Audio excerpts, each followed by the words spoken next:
My days and nights definitely consist of traveling, DJing, and studio work. So it's a crazy, range, because one night I'll be in a nightclub with 2,000 people in Marquee in Vegas, and everyone's raging and jumping, and the next night I'm in a studio sitting there peacefully, quiet, laptop in front of me, and I'm just working on a track. So it's across the board right now. And the next morning I'm on a flight at 6 a.m. drooling on myself to sleep. So I kind of have a well-rounded experience every week.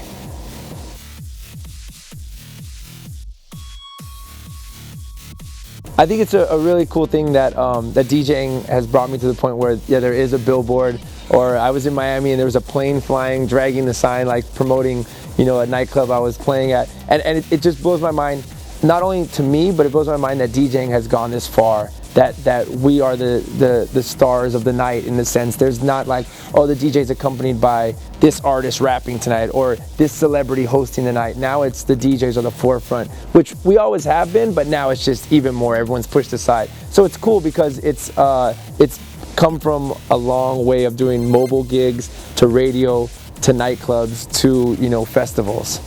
My family is definitely behind me, and it's definitely a cool thing to kind of show and prove. Because at first, when you say to anyone in your family, "I'm going to be a DJ," it's like, okay, well, what else are you going to do? So when you kind of have proved yourself that this is actually a career, this is something that you can do for a career. So it's definitely a blessing and a big pat on the back now from the parents.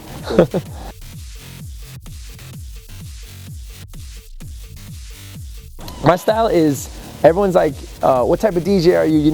What do you play? And I'm like, I'm a DJ. And they're like, well, what do you mean? I'm like, I'm a DJ. I DJ. I feel what I feel at the moment. I go for whatever vibe I'm into or what the crowd is feeling. I go back and forth. So I've always been an open format type of style where I'm going to play hip hop, rock, house, disco, funk, soul, whatever I'm feeling at the moment. And I just really think to me, that's what a DJ is. You're able to DJ. Give me a stack of records. I'll figure out how to mix them all, whatever genre they are. So that's what I would say to me is a DJ.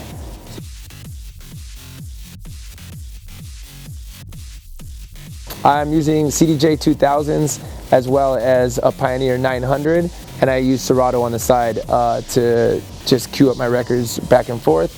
Depends on the gig. If I have a shorter gig, I can just show up with a USB thumb drive and just pop it in and go off of that and do a hour set and be like, knock it out, or hour 45, whatever it may be. Just depends on kind of where I'm at, but that is the setup that I run with, and I'm currently happy.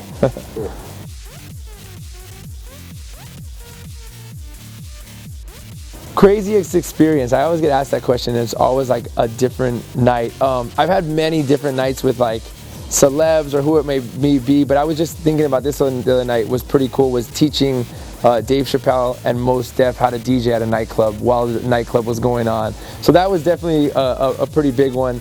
And Dr. Dre sitting at a table right next to me when I'm DJing, me being born and raised in LA, is like some nerve-wracking.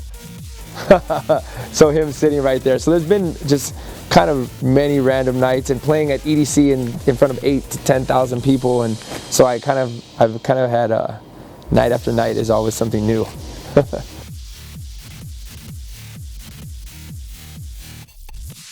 I have a sneaker shop called Crossover inside the Cosmopolitan in Vegas, and it came about me becoming a sneakerhead and a sneaker collector. It came about through being a DJ. It was almost like a brainwashing experience, listening to like Run DMC talking about my Adidas, or Nas saying I'm a Nike head. And there's always songs that have shoe references, or an old Eazy-E 12-inch record cover where he's wearing Jordan 3 True Blues in the back. I'm like, everyone has like the coolest shoes, and like it really soaked into me. And I started collecting shoes at a young age. So my sneaker collection grew and it grew and it grew, and I eventually hit a point where I opened my own shop. So now I have my own shop inside the Cosmopolitan, and it's called Crossover. A fader it's a crossover fader. You cross over a basketball move, and EPMD 12-inch crossover was one of my favorite 12 inches, so it all tied in together.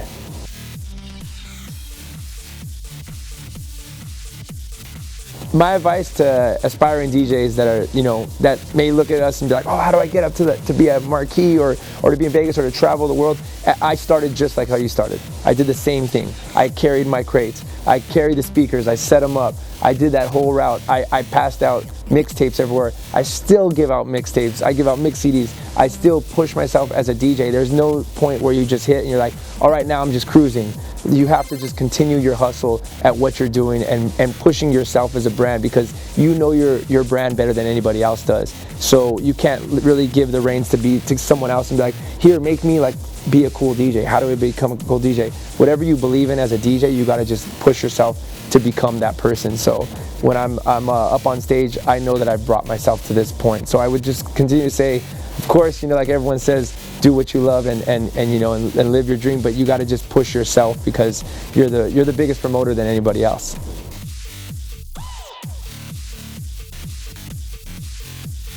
I want to go with Tulip, because is this definitely a real question? All right, if I was a flower, I, DJ Vice, would be the flower from Super Mario Brothers that comes up and pops up, because that flower used to kill me all the time because it was the wrong flower that I picked, and then I would die. That's it.